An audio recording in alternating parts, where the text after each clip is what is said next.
Hello everyone, welcome to my Jai classes. और आज मैं रिसर्च के 5 क्वेश्चन डिस्कस करूंगी फिर से।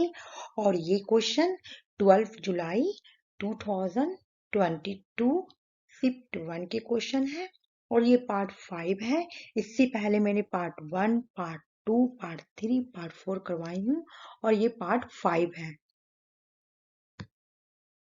फर्स्ट क्वेश्चन है, subliminal priming as a research concept was first used in the discipline of। मतलब एक रिसर्च कॉन्सेप्ट के तौर पर सबलिमिनल प्राइमिंग को सबसे पहले कौन से डिसिप्लिन में यूज किया गया है? ऑप्शन है सोशियोलॉजी, पॉलिटिकल साइंस, इकोनॉमिक्स या सोशल साइकोलॉजी। उसके बाद हम ये देखते हैं कि सबलिमिनल प्राइमिंग का मतलब क्या होता है। जो चीज हमारे माइंड को बहुत ज्यादा इन्फ्लुएंस करती है, तो ऐसी बात जो आपके माइंड के बिल्कुल अंदर चला जाता है, जो आपके माइंड के सब कॉन्शियसनेस में चली जाती है, उसको ही बोला जाता है सबलिमिनल प्राइमिंग। तो हमारा आंसर है सोशल साइकोलॉजी। एक रिसर्च कॉन्सेप्ट के तौर पर सबलिमिनल प्राइमिंग को सबसे पहले सोशल साइकोलॉजी में यूज किया गया था। उसके बाद हम आंसर देखते हैं, तो हमारा आंसर है सोशल साइकोलॉजी। उसके बाद नेक्स्ट क्वेश्चन है, retrospective studies are related to. Retrospective studies किससे रिलेटिव है? इनमें से सोशल इशू से रिलेटिव है, लैंग्वेज डेवलपमेंट से रिलेटिव है, पॉलिटिकल इवेंट से रिलेटिव है या बायोग्राफिकल रिसर्च से रिलेटिव है। तो सबसे पहले हम ये देखेंगे कि रेट्रोस्पेक्टिव स्टडीज का मतलब क्या होता है।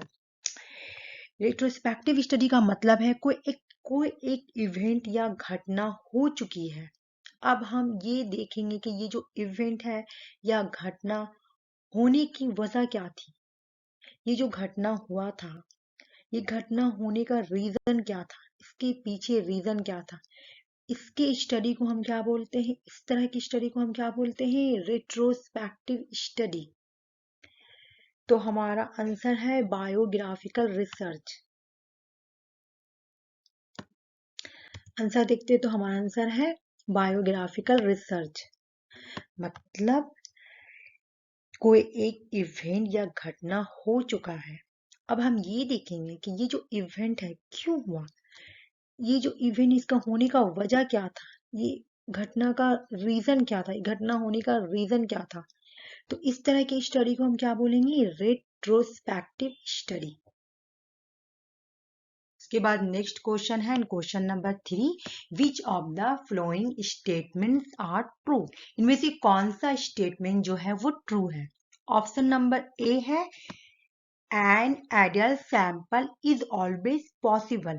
क्या एक आइडियल सैंपल पॉसिबल होता है? ऑप्शन नंबर बी है time and budget constraint do not hinder the selection of an ideal sample। वक्त और बजट की जो कॉन्स्टेंट है, मतलब रुकावट जो है, वक्त एंड बजट की जो रुकावट है, वो आइडियल सैंपल की सिलेक्शन में रुकावट नहीं है। मतलब जो टाइम एंड बजट की रुकावट है, वो एक आइडियल सैंपल को सिलेक्शन करने के लिए रुकावट नहीं है। उसके बाद ऑप्शन सी है sampling inadequacies can be manage. क्या सैम्पलिंग में इन एडवोकेसीज है या सैंपल एरर है, तो क्या हम उसे मैनेज कर सकते हैं? ऑप्शन डी है a large sample can meet the inadequacies. अगर सैंपल में इन एडवोकेसीज है, तो क्या हम उसे लार्ज सैंपल के जरिए उसे हटा सकते हैं? ऑप्शन ई है a representative sample is beneficial. क्या एक रिप्रेजेंटेटिव सैंपल हमेशा बेनिफिशियल होता है? उसके बाद हम ऑप्शन देखते हैं, तो ऑप्शन फर्स्ट है कि एक आइडियल सैंपल हमेशा पॉसिबल होता है, तो ये रॉन्ग है। उसके बाद ऑप्शन बी है कि टाइम एंड बजट का जो रुकावट है, क्या एक आइडियल सैंपल के सिलेक्शन के लिए रुकावट नहीं है? ये भी गलत है। उसके बाद ऑप्शन सी है कि अगर सैंपल में इनएडवोकेसीज है, सैंपल में एरर है, तो क्या हम उसे मैनेज कर सकते हैं? तो हाँ, सैंपल में अगर एरर है या इनएडवोकेसीज है तो हम उसे मैनेज कर सकते हैं। उसके बाद ऑप्शन डी है कि अगर हमारे सैंपल में एरर है या इनएडवोकेसीज है तो हम सैंपल की साइज को इंक्रीज कर देंगे या सैंपल के साइज को बढ़ा देंगे, तो क्या होगा, जो सैंपल में इनएडवोकेसीज है वो खत्म हो जाएगी। उसके बाद है एक रिप्रेजेंटेटिव सैंपल बेनिफिशियल होता है। तो सी डी ई हमारा ऑप्शन सही है, तो हमारा आंसर है सी डी ई। उसके बाद हम आंसर देखते हैं तो हमारा आंसर है सी डी ई। मतलब अगर सैंपल में इनएडवोकेसी है तो हम उन्हें मैनेज कर सकते हैं, और अगर सैंपल में इनएडवोकेसी है तो हम इसे लार्ज सैंपल के जरिए हटा सकते हैं, या अगर सैंपल में सैंपल एरर है तो हम सैंपलिंग साइज को बढ़ा देंगे तो हमारा सैंपल एरर जो है वो हट जाएगा। उसके बाद ऑप्शन ई है कि ए रिप्रेजेंटेटिव सैंपल जो है हमेशा बेनिफिशियल होता है। मतलब a representative sample is a beneficial, तो ऑप्शन ई भी सही है, तो इसलिए हमारा आंसर सी डी ई है। उसके बाद नेक्स्ट क्वेश्चन है question number 4, statement 1 and statement 2। Statement 1 में है the research question should be linked to each other. Research question को एक दूसरे से लिंक यानी जुड़ा होना चाहिए। स्टेटमेंट 2 है the research question should B इधर ब्रॉड या नैरो। रिसर्च क्वेश्चन या तो ब्रॉड होगा या तो नैरो होगा। तो स्टेटमेंट 1 है the research question should be link to each other.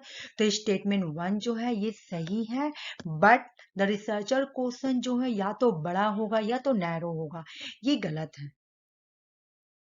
तो हमारा आंसर है option number C, statement 1 is a true but statement 2 is a false.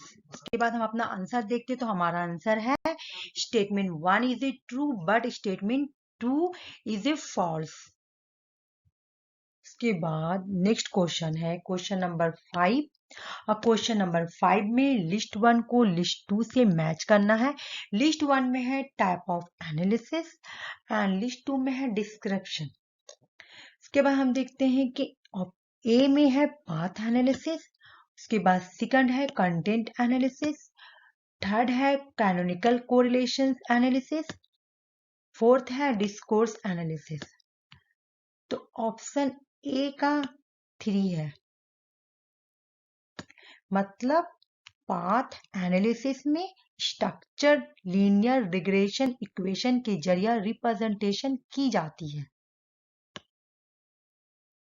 उसके बाद है कंटेंट एनालिसिस। कंटेंट एनालिसिस यानी बी का 4 है। तो कंटेंट एनालिसिस में यूनिटाइजेशन मेथड को यूज किया जाता है। उसके बाद है सी यानी कैनोनिकल कोरिलेशन एनालिसिस। मतलब कैनोनिकल कोरिलेशन में 2 या 2 से ज्यादा डेटा टेबल एक ही वक्त में एनालिसिस करते हैं।